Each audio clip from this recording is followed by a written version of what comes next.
Hello everyone, welcome to the channel. So जैसा कि promise किया था, I have brought to you Rutan Gabrani. Rutan Gabrani का इंट्रोडक्शन दे दूं। He is AIR 29 in CA inter, AIR 51 in CA final, AIR 51 case है, वो अभी हम इस वीडियो में समझेंगे। And apart from studies, he is also active member of Vikasa. His team has won the first prize at regional level in Nukkad drama and also fourth at national level.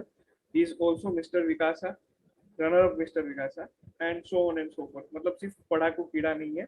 He has been in all the activities. He is also an active player of sports. He has been at team level पे था, वो school level पे अपने team में था. So yeah, overall अच्छा portfolio है ऐसा आप बोल सकते हैं. And yeah, this is all about his intro. So Rutan, welcome to the channel. Thank you Hemang. आपने मुझे इतनी अच्छी अपॉर्चुनिटी दी, thank you for the opportunity. Welcome यार, थैंक्स तो मुझे तुम्हें बोलना चाहिए। द वीडियो जिसमें मतलब those who are seeing this for the first time, Rutan की एक 12 पेजेस की SCMP की नोट्स इस वीडियो के लिंक में भी हम डालेंगे and it is in the Instagram page. So please मतलब उसका उपयोग करो अच्छे से। 12 पेजेस में SCMP भाई सरप्राइज है तुम लोगों के लिए, एंजॉय करो, ठीक है। Not taking much time on it. Also इस वीडियो के लिंक में we are attaching FR notes. FR की 36 पेजेस, पूरा FR 36 पेजेस में तुमको मिलने वाला है। सो बस एंजॉय करो, और तो क्या है। थैंक्स टू हिम, कम से कम नीचे कमेंट्स में उसको तो थैंक्स लिख देना, मुझे लिखो ना लिखो कोई फर्क नहीं पड़ता। एंड यस, शेयर करना सभी से video. Okay, let's get to the topic. So Rutan, how do you feel by missing a rank by 1 mark? And also, what will you consider the reasons of such? Because you are AIR 29 in CA inter, so और मेहनत भी कहीं बहुत की है, मतलब notes मैंने तो नहीं बनाए, पर्सनली मैं बोल रहा हूँ। So please if you can share it with us. Thank you Hemang. Like मुझे ऐसा लगता है कि आपकी और आपके ऑडियंस को लगता होगा कि मतलब मेरा 51th रैंक है, मतलब ऑल इंडिया रैंक 1 मार्क से छूटा तो मैं बहुत डिप्रेस्ड होऊंगा। आई वुड फील गटेड कि 1 मार्क से कैसे रैंक छूट गया। But I would like to tell you and your audience कि rather than missing a rank by 1 mark, जो मैंने उस एग्जाम ड्यूरेशन में सीखा है, the learning that I have received is much more and will by far help me in my life than the all India rank. तो मैं ये कहना चाहूंगा कि वो जो 1 मार्क का मिस है ना, उससे ज्यादा जो मेरी लर्निंग्स है वो काफी काफी 5 बार बेटर है। तो इसमें मैं आपको कुछ चीजें बताना चाहूंगा कि मतलब ये क्यों हुआ, ताकि आपको और आपके ऑडियंस और हमारे CA स्टूडेंट्स को काफी हेल्प हो। मैं क्या करता था, मैं कंटिन्यूसली 6 महीना पढ़ा हूँ, लिटरली हर एक every day, ranging from 12 hours to 14 hours. Starting में मैं थोड़ा ब्रेक लिया करता था, बट एक पॉइंट के बाद ऐसा था कि I had the only thing in my mind कि मुझे रैंक लाना है। वो पॉइंट पे मैं हर चीज को छोड़ जाता, मेरे फ्रेंड्स, इवन मेरी फैमिली, मतलब कुछ भी इवेंट्स वगैरह होते तो पर मैं नहीं जाता था। मेरे दिमाग में एक टारगेट था, और मेरे दिमाग में ना एक फियर ऑफ फेलियर था कि मतलब यदि मेरा रैंक नहीं आएगा तो मेरे साथ क्या होगा, मेरे दोस्त क्या सोचेंगे, मेरे घर वाले क्या सोचेंगे, और क्या कुछ नहीं। तो वो जो था ना, वो एक प्रेशर बबल ऑन हो गया, और वो चीज ना ओवरऑल ओवरऑल ओवरऑल बढ़ते गया, और वो जो बबल था ना वो काफी एक्सटेंड तक बढ़ गया था। एंड तुम्हें पता है वो बबल कहाँ फूटा? यहाँ पे वो बबल फूटा है एग्जाम के बीच में। वो हाँ, worst thing which can to happen. ऐसा हो गया था। हाँ, yes, actually the worst thing which even turned out to be the best thing that happened. Okay. तो वो जो बबल था ना, मैं काफी एक्सटेंड पे प्रिपेयर कर चुका था, like over 3 revisions, giving test series, 1 test series में मैं दे चुका था। तो मैं काफी हद तक प्रिपेयर था। बट ये हो गया था कि मतलब मैं कंटिन्यूस पढ़ाई कर रहा था ना, तो मैं एक चीज बोलूंगा आपकी ऑडियंस को कि आप वो चीज करो जिसको आपको करने में मजा आता है। इनिशियली अगर आपको पढ़ाई करने में मजा आता है तो आपका कॉन्फिडेंस डेवलप होता है, एंड उससे आपका पेपर में भी शो होता है। तो एक पॉइंट ऐसा आ गया था कि मुझे पढ़ाई करने में मजा नहीं आ रहा था, मतलब it was like a burden to me. तो वो at the end of the period pile on हो गए थे। कोविड रिस्ट्रिक्शंस की वजह से हम कहीं बाहर नहीं जा सकते थे, हम कहीं खेलने कूदने कहीं भी नहीं जा सकते थे, gardens were almost close, going to restaurants were everything was close. So वो पॉइंट पे मैं थोड़ा बॉक डाउन हो गया था, and in the end after coming back from the FR paper, वो जो बबल था वो बर्स्ट हुआ। तो वो पॉइंट के बाद मैं फुल डे तक पढ़ाई नहीं कर पाया था, मतलब गिविंग द 1 डे। एंड उसमें वो पॉइंट पे मैं खुद को थोड़ा कंसोल किया कैसे तो भी इसके उसके सपोर्ट से। एंड एट द एंड जिस दिन एग्जाम था ना हमारा, उस दिन मैं सुबह 4:30 उठा। आई वाज डिटरमिन्ड कि मुझे एग्जाम देना है, कैसे भी करके एग्जाम देना है। वो पॉइंट पे मैंने पढ़ना चालू किया। 4:32 इवन आई रिमेम्बर, मैंने 1:15 1:10 से 15 मिनट तक पेपर की प्रिपरेशन किया था। मैं एग्जाम सेंटर डॉट 1:45 पहुंचा था। एंड वो पेपर इतना अच्छा गया मेरा कि I end up scoring 89 in SFM paper. तो वो मेरे लिए काफी अच्छा था। मतलब उस चीज से मेरे को बहुत कॉन्फिडेंस आया था कि वो पॉइंट पे मैं हर चीज गिव अप करने वाला था। बट मैं पेपर दिया and eventually it turned out to be such good thing. But then ना वो जो स्ट्रेस था ना, वो पूरी तरह निकला नहीं था। आफ्टर द ऑडिट पेपर, मतलब जिन्होंने जुलाई 21 का पेपर दिया होगा उन सबको पता होगा ऑडिट कैसा पेपर था। मतलब नाइटमेयर, इट किसी वाज अ को भी नहीं नाइटमेयर। पता था कि, हाँ, किसी को भी नहीं पता था कि वो पेपर का सही आंसर क्या है। मतलब ना मुझे, ना तुम्हें, ना किसी और को। मतलब आई डोंट नो एग्जैक्टली कि किस बेसिस पे क्या आंसर सही था एग्जाम के टाइम पे। Exactly exactly. तो वो पॉइंट पे, हाँ, तो वो पॉइंट पे क्या हुआ कि वो जो बबल था वो इस बार रुका नहीं। इस बार वो कंप्लीट बर्स्ट हो गया। मतलब everything was down two pieces. तो वो पॉइंट पे मैं बिल्कुल भी नहीं पढ़ पाया था। मतलब not even a proper word. वो पॉइंट पे मैं डिसाइड कर लिया था कि मैं एग्जाम देने नहीं जा रहा हूँ। बट फिर वो पॉइंट पे मेरे फ्रेंड्स ने, मेरे फैमिली ने और मेरे टीचर्स ने मुझे बहुत सपोर्ट किया। उन्होंने कहा कि भाई तू एग्जाम तो देने जा, बात का बाद में देखेंगे। वैसे भी तू, तेरे को पता है कि तू पास नहीं होने वाला, तो तू नवंबर में पेपर देगा, उससे अच्छा ट्राई मार ले, देखे तो आ। मतलब रिग्रेट नहीं होना चाहिए लाइफ में। तो वो पॉइंट पे I went on without studying a word. और पेपर में मैं एकदम बिंदास लिखा, मतलब नथिंग टू लूज वाला एटीट्यूड से। और फिर मैं लिखते गया पेपर। एक पॉइंट के बाद मैं कॉन्फिडेंट हो गया था कि मैं एटलीस्ट 40 मार्क्स का पासिंग ले आऊंगा। Eventually I ended up scoring 57 marks in the law paper.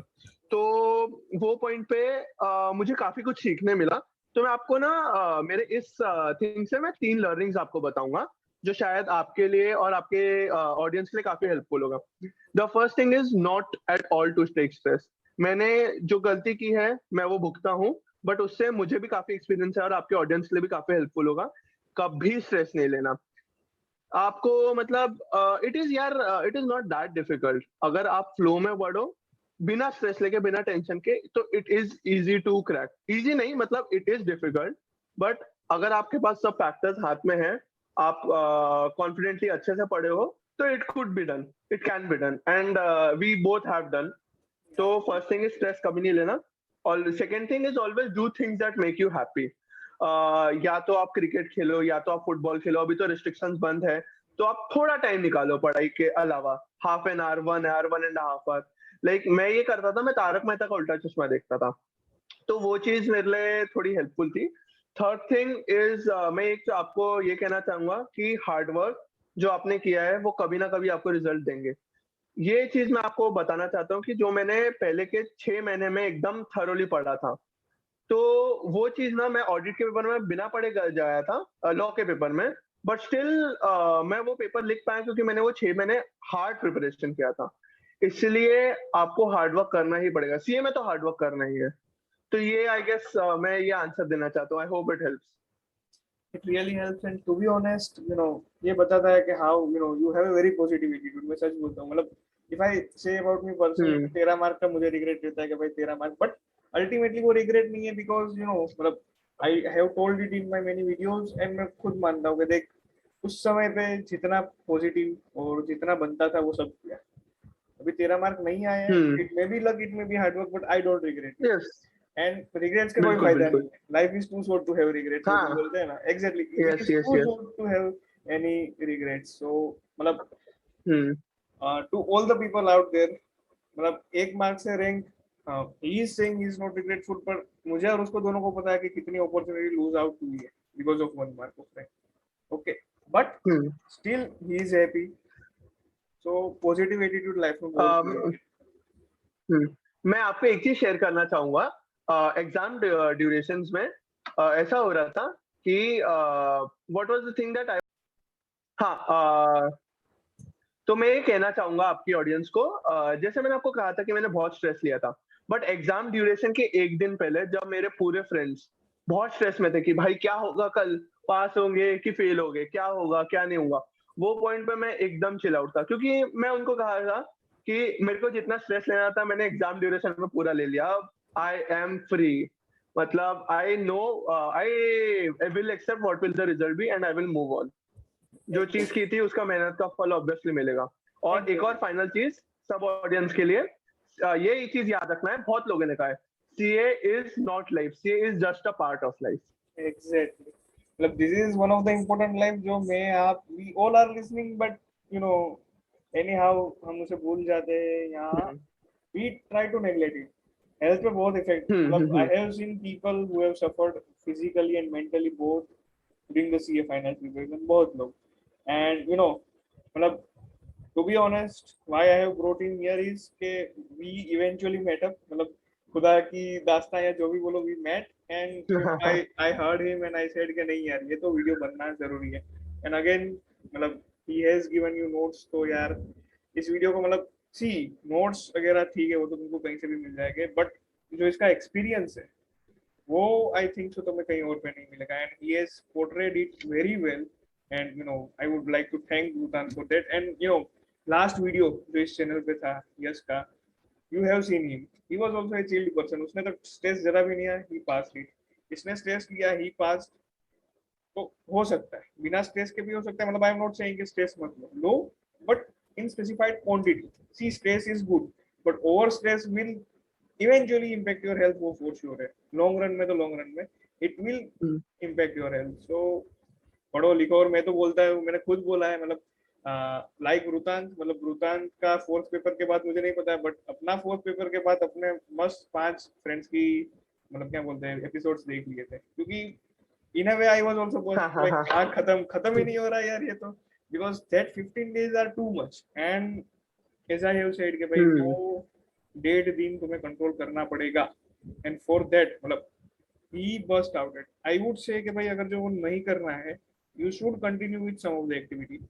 उसने बोला कि भाई यू नो भूटान से क्रिकेट तुम जो भी खेलना है वो खेलो, एग्जाम टाइम पे शायद तुम वो ना खेल पाओ, तो आई वुड सजेस्ट के इफ पॉसिबल स्टार्ट मेडिटेशन। मतलब मैंने स्टार्ट किया था, लास्ट 15 दिन पे I was not able to do that because of the some of the reason. मतलब दिमाग को लगता था कि क्या है इसमें 5-10-15 मिनट डालना, but if it would have been done तो रिजल्ट अलग हो सकता था। But not going out of there, 1.5 दिन को मैं थोड़ा अच्छे से कंट्रोल कर गया था, बिकॉज मुझे आई वुड से कि 1-1.5 महीने का कंटिन्यूस मैंने मेडिटेशन किया था।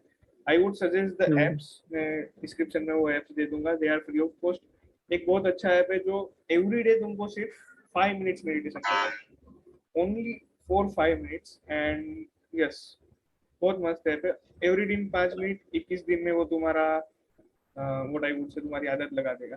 सो या, so Vrukant, thanks for your experience. And one thing I would like to, you know, मतलब हर एक रैंकर आता है तो you are a 29th all India ranker, तो रैंकर्स क्या अलग पड़ते हैं ये मेरे को अभी तक पता नहीं चला। So can you help? Technical glitch हो गया भाई, बड़े बड़े शहरों में छोटी छोटी बातें होती रहती है, जैसे कि हमारे सीए सिलेबस में अप्स एंड डाउन्स आते रहते हैं। हमें रुकना नहीं है, हमें आगे बढ़ते रहते हैं, जैसे हम इस वीडियो में बढ़ेंगे। ओके। हाँ तो हेमांग, आपने जैसे क्वेश्चन पूछा था कि मतलब प्रिपरेशन कैसे करना है, तो मैं इसको ना 2 पार्ट्स में डिवाइड करूंगा। पहला is theory, second part is practical, ठीक है। तो फर्स्ट हम थियरी के बारे में बात करते हैं। थियरी में आप जितने ज्यादा से ज्यादा बार रीड कर सकते हो, जितने ज्यादा से ज्यादा बार पढ़ सकते हो, वो आपके लिए हेल्पफुल होगा। आप ट्राई करो शॉर्ट नोट्स बनाने का, जैसे मैंने बनाया था। मैंने कॉस्टिंग एंड एफआर के लिए मैंने अलग से नोट्स बनाया था, एकदम शॉर्ट समरी। मतलब मुझे अगर 1 घंटे में पूरा कॉस्टिंग रिवाइज करना है तो काफी हद तक वो नोट्स से हो जाएगा। वैसे ही शायद हम आज के वीडियो में एफआर के नोट्स डालेंगे 2 घंटे में। अगर आपको पूरा एफआर के नोट्स ऊपर ऊपर से रिवाइज करना है तो वो आपके लिए हेल्पफुल होगा। सेकेंडली आपका मतलब पढ़ने का तरीका कैसा है, कुछ कुछ लोग का ऐसा रहता है कि वो लिख के प्रैक्टिस करते हैं। मैं बुक को लेता था, मैं बुक में मार्किंग करता था और मैं उससे ही पढ़ता था, तो मैं वो स्ट्रेटेजी यूज करता था। थर्डली मैं क्या करता था कि मैं ना मतलब मेरा जो जैसे ऑडिट का कुछ पोर्शन है, तो ऑडिट के पोर्शन के जस्ट बाजू में मैं उसी को शॉर्ट में लिख देता था, ताकि बाद में जब मुझे पढ़ना रहे तो मैं वो फुल पोर्शन नहीं पढ़ूंगा, मैं शॉर्ट का पोर्शन पढ़ूंगा। और मैं एक्रोनिम्स बनाया करता था। ऑडिट के सब्जेक्ट में किसी किसी में बहुत सारे पॉइंटर्स होते हैं, तो उसके लिए मैं खुद एक्रोनिम्स बनाता था। जैसे अभी मैं आपको एक शेयर करूंगा मेरा एक्रोनिम, आपको पता होगा ऐसे 505 एक्सटर्नल कंफर्मेशन वाला जो था, उसमें एक factors to be considered for designing external confirmation request करके क्वेश्चन रहता था। हाँ, तो उसके लिए मैंने एक एक्रोनिम बनाया था। मैं ना कार से बहुत फैसिनेट होता हूँ, मतलब जो आपकी सुपर कार्स होती है ना उससे। तो एक मैक्लेरन P1, मैक्लेरन करके फास्ट सुपर कार्स की कंपनी है, तो मैंने उसको रिलेट करके एक मैक्लेरन P1 का एक्रोनिम बनाया था, which is factors to be considered for designing confirmation request is McLaren P1, जो मुझे हमेशा याद रहेगा। And M stands for management authorization, A stands for ability of the confirming party, C stands for method of communication, L stands for layout and presentation, A stands for the assertions, R stands for risk of material misstatement, and P1 stands for prior experience of the confirming party. तो ये मैक्लेरन P1 आपको हमेशा याद रहेगा, and इससे आप इसको relate कर सकते हैं। वैसे ही आप काफी के काफी एक्रोनिम्स बना सकते हैं। सेकेंड, हम मूव करेंगे प्रैक्टिकल सब्जेक्ट्स पे। तो प्रैक्टिकल सब्जेक्ट्स में मैं ये कहना चाहूंगा कि आप कोशिश करें आप सॉल्व करने की मल्टीपल क्वेश्चंस मल्टीपल टाइम्स। आप जितना ज्यादा सॉल्व करोगे आप उतना ज्यादा रिटेन कर पाओगे, एंड आप उतना ज्यादा एफिशिएंटली एग्जाम में सॉल्व कर पाओगे। सेकेंडली, आप इंपॉर्टेंट क्वेश्चंस को मार्क करके रखिए। जैसे कि मैंने क्या किया था कि मैंने कॉपी बनाई थी जिसमें हर सब्जेक्ट के इंपॉर्टेंट क्वेश्चंस मैंने लिख के रखे थे। Example, question number 50 of chapter of business combination and consolidation, और वो मेरे कॉपी में कौन से पेज नंबर पे है और वो मेरी बुक में कौन से पेज नंबर पे है। तो वो पॉइंट पे मैं देख सकता हूँ कि वो मेरे बुक में कौन से पेज पे और कॉपी में, तो मैं फट से रेफरेंसिंग कर सकता हूँ। मुझे वो क्वेश्चन देखना है तो मैं वो देख लूंगा। वो सपोज मेरा प्रॉफिट एंड लॉस का कंसोलिडेशन था, तो मैं सामने में लिख देता था PL कंसोलिडेशन, तो उससे मुझे रिकलेक्ट हो जाता था कि कौन सा क्वेश्चन देखना है। उसके अलावा आखिरी के 1.5 दिन में अगर हो सके तो क्वेश्चन स्क्रिबल करना, मतलब जो हार्ड क्वेश्चंस को पेपर पे स्क्रिबल करके देखना कि आप उसको सॉल्व कर पाओगे कैसे कि नहीं। थर्डली, फाइनली बस मैं कहना चाहूंगा कि भाई लोग एक टेस्ट सीरीज जरूर देना, बिकॉज काफी लोग कहते हैं कि take the mock to prepare you from the shop, इसलिए टेस्ट सीरीज देना काफी काफी जरूरी है। इसलिए गाइस, एक टेस्ट सीरीज जरूर देना। For sure, for sure. मतलब समराइजिंग इट में बोलूँ तो it's like making the controllables easy, एक तरह से जो मैंने बोला था। हम्म। अगर जो इफ ऑल द पीपल जो ये व्यू कर रहे हैं वो देखे, तो first thing is said is कि उसने शॉर्ट नोट्स बनाई, एंड ही सेड कि वो 1 घंटे में पोस्टिंग कर सकता है। अभी मैं तुमको बोलूँ कि तुम्हें वैसे ही पोस्टिंग है, तुम्हारा कॉस्टिंग है जो तुम दिमाग में रखोगे, साला 10 घंटे 20 घंटे मेरे को पढ़ना है, as against costing in 1 hour. और mind hmm. More than happy कि 1 घंटे में कॉस्टिंग खत्म हो जाएगा। So this is one thing which I wanted to share, and see he is a ranker, he is doing the same things. तो मैं मतलब I would like to stress upon it once again कि भाई controllables को control करो and make it easy for your last 1.5 day. उसके सिवा कुछ नहीं, मैं फैक्ट बोलता हूँ ये। मतलब आई I think रुतान will also agree on that part कि भाई 1.5 हम्म। Days is your ultimatum. वहां पे गिर गए तो भाई खत्म बात। हाँ, योर लास्ट 6 मंथ, बहुत टफ होता है उठना, हाँ बहुत टफ होता है उठना। Your last 6 months will help you, but 6 महीने में कोई एक टॉपिक 10 बार पढ़ा है 1.5 डे पे नहीं देखा तो it's difficult on that 3 hours. Because एक बात हम्म। पक्की है कि वो 3 घंटे कैसे जाएंगे वो तुम पेपर देख के सोचोगे, एंड वो आज तुम्हारे हाथ में नहीं है। इट इज उस दिन 15 मिनट तुम पहले जाओगे, तुम पेपर देखोगे, फिर पता चलेगा कि भाई कैसा चल रहा है। So yeah I think we are done. और कोई भी क्वेश्चन है रोहतान को या मुझे, कुछ भी तुम इस वीडियो पे कमेंट कर सकते हो। We will try to answer it as soon as possible. मुझे पता है एग्जाम नजदीक आ रहे हैं। Again please don't stress out, ठीक है? रुतान भी बोल रहा है, मैं भी बोल रहा हूँ, स्ट्रेस मत करो, पढ़ो, 110% पढ़ो। This is the last 1 or 2 weeks. Don't मतलब ये क्या बोलता हूँ मैं ऐसे कि भाई ये जैसे इट इज बीइंग सेड कि भाई गंगा नदी में नहाने से तुम्हारा सब पाप धुल जाता है। तो ये 15 दिन ऐसे है कि तुमने आगे कुछ नहीं किया है, but if you will give your best in this 15 days, तुम्हारे सब पाप धुल जाएंगे। और मैं ये मेरी पर्सनल क्या बोलता हूँ, पर्सनल बिलीफ भी है और ये पर्सनल एक्सपीरियंस भी है, ठीक है? So please please please, and हाँ, सम्स सोल्व करना। तुम अभी सोल्व नहीं करोगे, एग्जाम के दिन सोल्व करोगे, वो 3 घंटे में आंसर नहीं आ रहा है, कहीं पे भी अटके ना, बहुत दुख होगा। एंड फिर तो मे वाया क्या बोलते हैं, मे टू मे वाया नवंबर होता जाएगा। सो ठीक है, वो नहीं करना है अपने को। जितना हार्ड वर्क करना है वो 6 महीने में कर लो और 1.5 डेज को इजी करो. बस that's all I want to say. And thank you Vritant. And if you have any thank you suggestion, ma'am. कुछ लास्ट आप कुछ कहना चाहो तो. हाँ, तो मैं आपकी प्यारी ऑडियंस को बस एक चीज कहना चाहूंगा कि आपको हमेशा 3 C's फॉलो करना चाहिए. सीए स्टूडेंट्स के लिए 3 C's को बहुत इंपॉर्टेंस है, ऐसा मैं कहना चाहूंगा. The 3 C's would be divided into capacity, consistency and confidence. So firstly हम बात करेंगे कैपेसिटी की. आपको खुद को पता है कि आपकी कैपेसिटी कितनी है, तो आपको अपनी कैपेसिटी के हिसाब से आपको डिसाइड करना है 1 ग्रुप और 2 ग्रुप, रैंक और नॉट रैंक. तो ये आपको जानना बहुत जरूरी है. जितने जल्दी आपने अपनी कैपेसिटी समझ ली उतने जल्दी आप इजीली सीए फाइनल क्लियर कर पाओगे. Second thing is consistency. हमें कंसिस्टेंट रहना है नो मैटर व्हाट सिचुएशन. अगर आप रोज 8 घंटे पढ़ते हैं, 9 घंटे पढ़ते हैं, तो 8 से 9 घंटे कंटिन्यूस कीजिए. जिस दिन वो 8 घंटे 1 घंटा हुआ ना, उसके अगले 3 दिन आपको वो 8 घंटे तक पहुंचने के लिए बहुत मशक्कत करनी पड़ेगी. तो you need to be consistent for the whole period of your exam leaves, be it 4 months, be it 6 months और any month. You need to be consistent. Third thing, आपको हमेशा कॉन्फिडेंस रखना है. आप कॉन्फिडेंस रखोगे तो आप हमेशा कॉन्फिडेंटली पेपर दे पाओगे. और आई थिंक आप लोगों ने इतना प्रिपरेशन किया है कि आप सीए फाइनल जरूर क्लियर करोगे. और एक चीज याद रखना, आपने जितना पढ़ा है वो आपके लिए सफिशिएंट है, आप उसको बेस्ट करोगे. That is what is confidence. You need to be confident. So I guess to all your audience, consistently पढ़ाई करते रहो, अपनी कैपेसिटी जानो, कॉन्फिडेंटली पढ़ो and you will surely clear the examinations. Thank you Hemang. Thank you Vritant. And भाई ये 3 C's follow करो, जिंदगी में जरूरी है. Not only CA final, I think this is your life time thing. And बस so signing off. Rutan, thank you very much once again. And Thank you please, Hemang. thanks Thank you for to the Rutan. opportunity. Thank you. अरे thank you very much.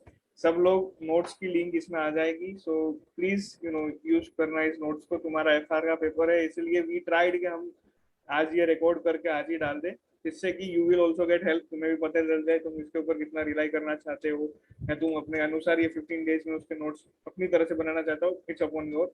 And yeah thank you. Bye bye. And Thank you. Again कोई Bye भी bye. हाँ doubt Yeah. हो तो comment कर देना, share करना. Bye. Thank you. Bye.